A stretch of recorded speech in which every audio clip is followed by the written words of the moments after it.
बांग्लादेश के इन प्रोटेस्ट में अब तक 300 से ज़्यादा लोगों की जान जा चुकी है। ये सब फिर से सिर्फ इसलिए शुरू हुआ क्योंकि सुप्रीम कोर्ट ने अपना फैसला ही बदल दिया। प्रधानमंत्री शेख हसीना ने रिजाइन किया और हेलीकॉप्टर में बैठकर चली गई। किसी को नहीं पता था कि वो कहाँ जा रही हैं। फिर खबर आती है कि वो इंडिया में गाजियाबाद के हिंडन एयरपोर्ट पर लैंड करी।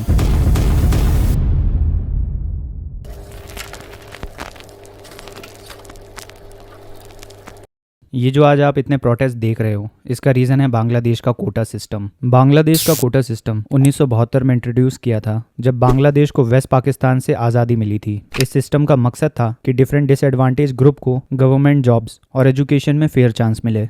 शुरुआत में ये परसेंटेज कुछ ऐसा था: फ्रीडम फाइटर्स और उनके आने वाली पीढ़ी को 30%, वॉर अफेक्टेड वुमन को 10%, मेरिट वालों को 20% और जिनको डिसेबिलिटी है उनको 1% या उससे कम, और डिस्ट्रिक्ट वाइज 40%। इस कोटा सिस्टम का मकसद था कि इनके युद्ध से तबाह हुए देश में सामाजिक समानता को बढ़ावा दिया जाए और जो लोग पीछे छूट गए हैं उन्हें भी मौका दिया जाए। और ऑब्वियस सी बात है, इसमें फ्रीडम फाइटर्स का स्पेशल कोटा इसलिए था क्योंकि उन्हें बांग्लादेश की इंडिपेंडेंस के लिए लड़ाई लड़ी थी। और अगर आप ध्यान से देखोगे तो इस कोटा सिस्टम में कई बार चेंजेस किए गए। अफेक्टेड वुमन का परसेंटेज हटा दिया, फिर उसे हटाकर नॉर्मल वुमन के लिए कर दिया। मेरिट लिस्ट को टाइम के साथ बढ़ाया गया, लेकिन ये जो फ्रीडम फाइटर का 30% है, इसे कभी भी नहीं छेड़ा गया। ये हमेशा जैसा था वैसा ही रहने दिया। मतलब 30% कोटा फ्रीडम फाइटर्स और उनके बच्चों को तो मिलेगा ही, और उनकी आने वाली जनरेशन्स के लिए भी यही रूल फॉलो होगा। अब इस चीज को ध्यान रखना क्योंकि इसकी बात मैं आगे वीडियो में करूंगा। तो साल दर साल इस कोटा सिस्टम में बहुत मॉडिफिकेशंस हुए और 1980 और 2000 आते आते ये सिस्टम हद से ज्यादा क्रिटिसिज्म फेस करने लगा। स्टूडेंट्स का कहना था कि कोटाज मेरिट के अगेंस्ट हैं और कॉम्पिटेंट कैंडिडेट्स जो अपनी मेहनत के दम पे आगे आते हैं उनको ये सिस्टम गलत तरीके से कंपटीशन से बाहर करता है।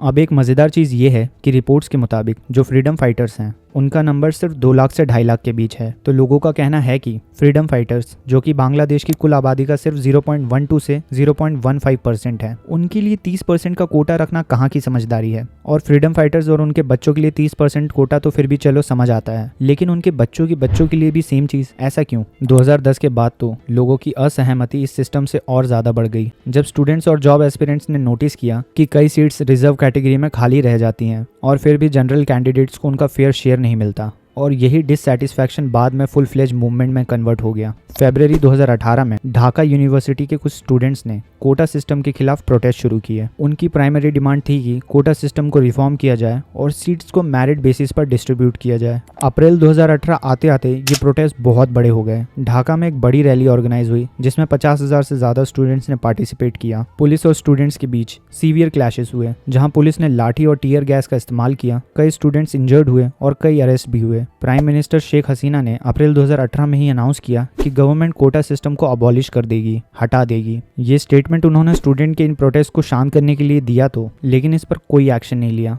और ना ही कोई ऑफिशियल नोटिफिकेशन आया। फिर मई 2018 तक जब कोई ठोस एक्शन नहीं लिया गया तो स्टूडेंट्स ने फिर से प्रोटेस्ट स्टार्ट कर दिए। स्टूडेंट्स ने डिमांड रखी कि उन्हें ऑफिशियल गवर्नमेंट पेपर पर लिख कर दो। जुलाई 2018 में गवर्नमेंट ने फाइनली ऑफिशियल नोटिफिकेशन इशू किया जिसमें कोटा सिस्टम के ऊपर एक इंपॉर्टेंट रिफॉर्म किया गया और बाकी की सीट्स मेरिट बेसिस पर डिस्ट्रीब्यूट करने का डिसीजन लिया गया। अब ये सब होने के बाद तो प्रोटेस्ट रुक जाने चाहिए थे, तो फिर ये दोबारा क्यों होने लगे? तो आगे सुनो।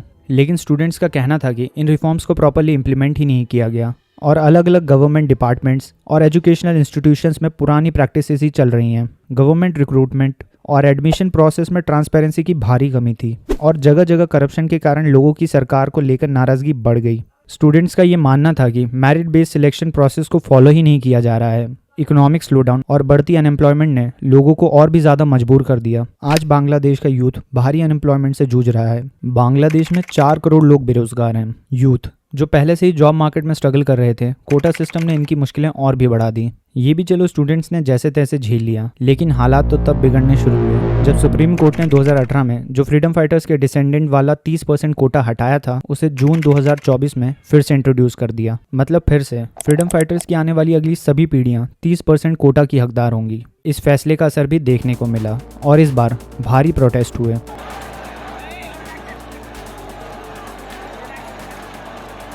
और देखते ही देखते ये पूरे देश में फैल गए। गवर्नमेंट ने सारे एजुकेशनल इंस्टीट्यूशंस को बंद कर दिया और अपनी स्टूडेंट विंग, छात्र लीग, जुबो लीग और स्वेच्छा सेवक लीग को प्रोटेस्ट रोकने के लिए डिप्लॉय किया। गवर्नमेंट ने police, rapid action battalion, border guards और मिलिट्री को डिप्लॉय किया और nation wide shoot at site curfew declare कर दिया। साथ में इंटरनेट और मोबाइल कनेक्टिविटी भी बंद कर दी। 2 अगस्त 2024 तक 215 कंफर्म डेथ्स और हजारों लोग इंजर्ड हो चुके थे। अनऑफिशियल डेथ का आंकड़ा 300 से 500 के बीच पहुंच गया। यूनिसेफ ने रिपोर्ट किया कि जुलाई के प्रोटेस्ट में कम से कम 32 बच्चे मारे गए। 11,000 से ज़्यादा लोगों को देश में अलग अलग जगह पर अरेस्ट किया गया। हॉस्पिटल को रिपोर्टेडली रिस्ट्रिक्ट किया गया कि वो मीडिया से इन्फॉर्मेशन शेयर ना करें। अब तारीख थी 4 अगस्त 2024। हजारों प्रोटेस्टर्स शहबाग इंटरसेक्शन पे इकट्ठा हुए और इनकी डिमांड थी कि पीएम रिजाइन करे। इन प्रोटेस्ट के दौरान 97 लोग मारे गए, कई पुलिस ऑफिसर्स की जान गई। 12 बजे तक इंटरनेट एक्सेस पूरी कंट्री में बंद था। गवर्नमेंट ने फेसबुक, मैसेंजर, व्हाट्सएप, इंस्टाग्राम और सारी मेटा ओन सर्विसेज को बंद करने का ऑर्डर दिया ताकि कोई भी कुछ गलत फैला ना सके।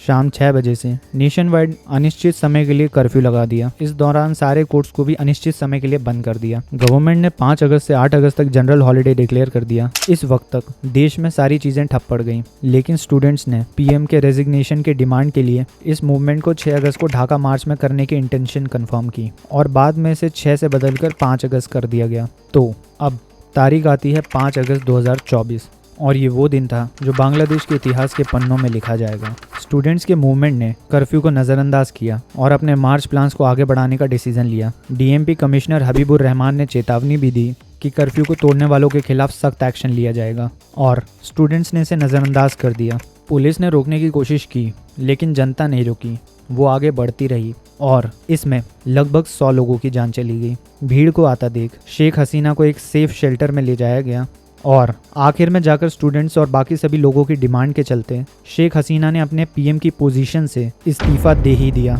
उसके बाद वो सीधा हेलीकॉप्टर में बैठी और उड़ गईं और बाद में जाकर ये पता चला कि ये इंडिया में गाजियाबाद के हिंडन एयरपोर्ट पर उतरी हैं। इस सब के बाद राष्ट्रपति मोहम्मद शहाबुद्दीन ने पार्लियामेंट को डिसॉल्व कर दिया ताकि एक टेम्पोरेरी सरकार बनाई जा सके और लोग इस चीज़ की डिमांड कर रहे हैं कि नोबल लॉरेट मोहम्मद यूनिस इस अंतरिम गवर्नमेंट को लीड करें। ढाका और दूसरे सिटीज़ में वॉयलेंस अभी भी चल रहा है। कई हिंदू टेम्पल्स, गवर्नमेंट बिल्डिंग्स और पॉलिटिकल ऑफिसेज पर अटैक्स हुए हैं। कई लोगों की जान इन प्रोटेस्ट में गई हैं। आसाम और मेघालय जैसे बॉर्डर स्टेट्स पर हाई अलर्ट और नाइट कर्फ्यूज लगाए हैं ताकि रेफ्यूजीज को रोका जा सके। इंडिया और बांग्लादेश के बीच सारी ट्रेन और प्लेन सर्विसेज कुछ टाइम के लिए बंद हैं। अभी बांग्लादेश में सिचुएशन हाईली अनप्रेडिक्टेबल है। कोटा सिस्टम रिफॉर्म्स को लेकर डिससैटिस्फैक्शन अभी भी बरकरार है और इस चीज़ पर फोकस किया जा रहा है कि जल्द से जल्द लॉ एंड ऑर्डर को मेंटेन किया जाए और एक इंटरिम गवर्नमेंट बनाई जाए। Thank you.